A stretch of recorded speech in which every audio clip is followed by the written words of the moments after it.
Hello. Ẹ̀yin èèyàn mi, a kú dédé àsìkò yìí o. A kú òwúrọ̀, a kú ọ̀sán, a kú alẹ́ sí gbogbo ibikíbi tẹ́ ti ń gbọ́ mi lásìkò tẹ́ wà ńbẹ̀. Bẹ́ẹ̀ ni o, ná bá ní kábíyèsí, kàyéfì ńlá pé kábíyèsí ní ẹnìkan tó fẹ́. Bó fẹ́ lọ, wọ́n ní first wife fún kábíyèsí ni. Tipẹ́ bóyá sì, wọ́n ní first wife ṣálágbọ́ lórí afẹ́fẹ́ pé Yemolu ni orúkọ ìyàwó ẹ̀ yẹn. Wọ́n náà dẹ̀ ṣe wọ́n ṣe ceremony fún. Ó dàbí pé èmi ò wá mọ̀, wọ́n ní Yemolu ṣá ni. Wọ́n ní ceremony ẹ̀ náà ń ṣe ní àná yìí. Wọ́n ní gbogbo ilé Ifẹ̀ péjọ, wọ́n ṣe ceremony fún. Wọ́n ní ó dàbí pé spiritual wife ni.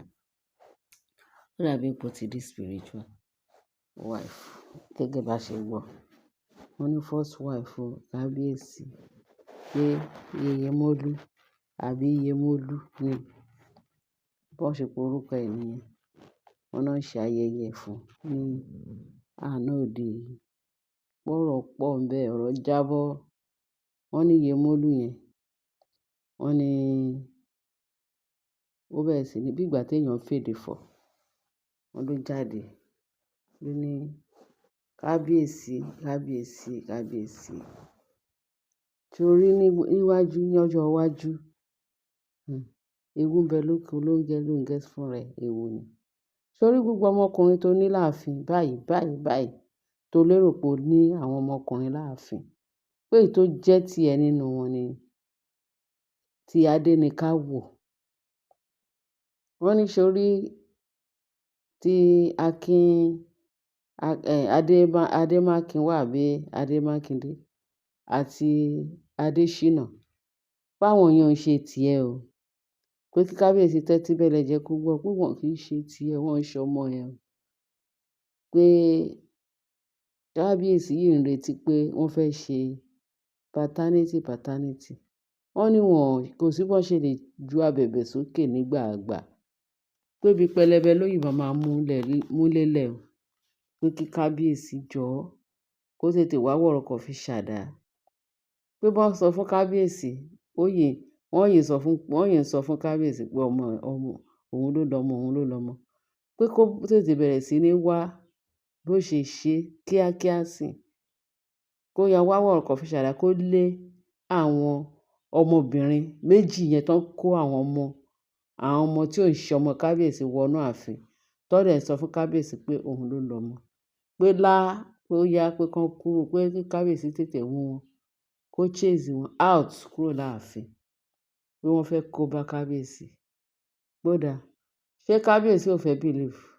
Wọ́n ní bó ṣe wá ṣí kábíyèsí lójú inú lélẹ̀. Wọ́n ló ṣí kábíyèsí lójú inú. Wọ́n ló wá sọ fún kábíyèsí ṣé ó rí. Kábíyèsí wá fojú ẹ̀ rí gbogbo nǹkan tó ń bọ̀ níwájú àti nǹkan tó ń ṣẹlẹ̀ lọ́wọ́lọ́wọ́ àti bí ààfin wọ́n ṣe ba ààfin jẹ́. Àwọn obìnrin yẹn ti ba ààfin jẹ́.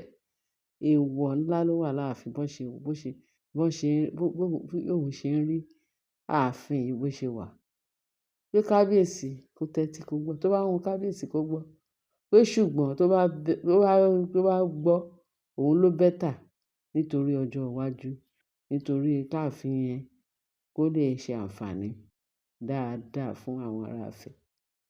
Pé ọkùnrin kan náà tó ní péré for now, òun ni Tadéníkáwò. Wọ́n ní Tadéníkáwò nìkan ní ọmọkùnrin tó ní for now. Pé Adémákinwá àti Adéṣínà pé wọ́n ń ṣe ọmọ kábíyèsí o. Kí kábíyèsí wọn bó ṣe fẹ́ chase àwọn people yẹn kúrò pátápátá clear. Ṣé mo ní pé wọ́n ti ń sọ prophecy ní gbogbo ìgbà? Wọ́n sọ. Kì í ṣe ti Yemolu yìí nìkan ni prophecy tó kọ́kọ́ fẹ́ jáde. Bẹ́ẹ̀ tí kábíyèsí, I don't know. A wá fẹ́ sọ kábíyèsí ní wọ́n jọ ṣe covenant. Covenant tó fẹ́ pààyàn lára àbí covenant tó fẹ́ kó bá kábíyèsí. covenant tó fẹ́ kó bá gbogbo ìlú Ifẹ̀. Òun ni kábíyèsí lọ ní òun lọ bá àwọn eléṣù obìnrin tó jẹ́ pé kì í ṣe pé ó plan wọn láti fẹ́, kò plan wọn.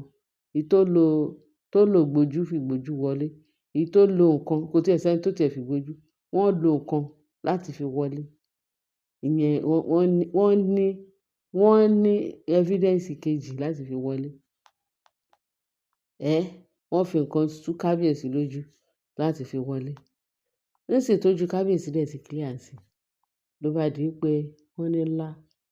Wọ́n rò pé bóyá òògùn wọn yìí ń ṣiṣẹ́ lára kábíyèsí, torí wọ́n sọ pé bẹ̀tẹ̀ àṣírí ń tú lọ́tùn lósì, àṣírí wọn ń tú lọ́tùn lósì. Tó ń jíṣẹ́ fún kábíyèsí pé kí kábíyèsí tètè sá eré pé iná ń jó lórí òkè.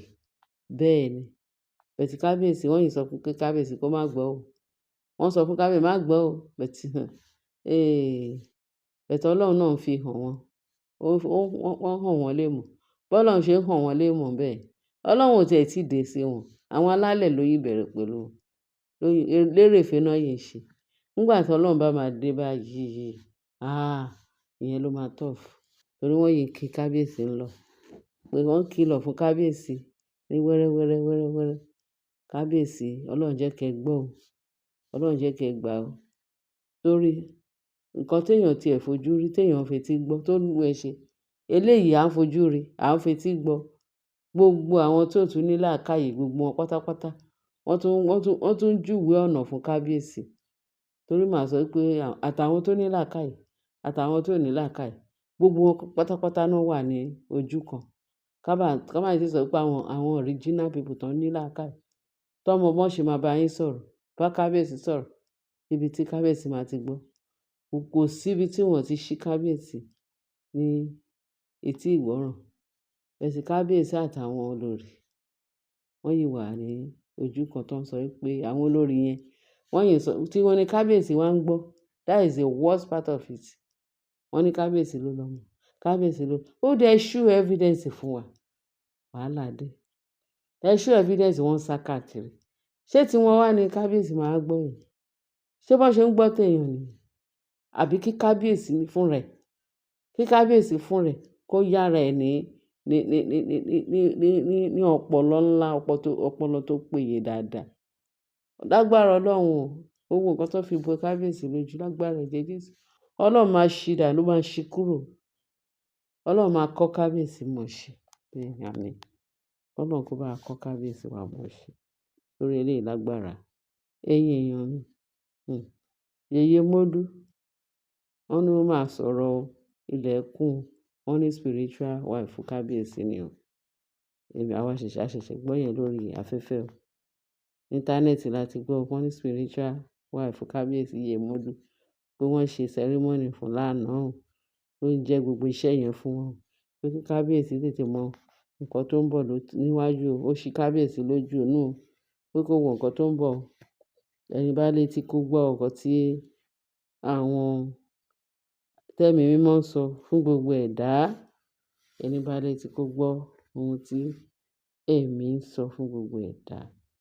Bẹ́ẹ̀ ni o, kábíyèsí, Ọlọ́run á ṣe yín ní gbogbo lórúkọ Jésù. Ọlọ́run á bá yín to ààfin yín dáadáa. Lágbára ẹ̀jẹ̀ Jésù. Ìmọ́lẹ̀ tó ń bọ̀, ó mọ́ kedere, yóò wá sweep gbogbo nǹkan dúdú tó wà nínú ààfin, burúkú tó wà láàfin. Ọlọ́run yìí máa gbá gbogbo ẹ̀. Ó máa sùn ná. Láàfin ó bá mọ́ láúláú. Lágbára Jésù Olúwa wa.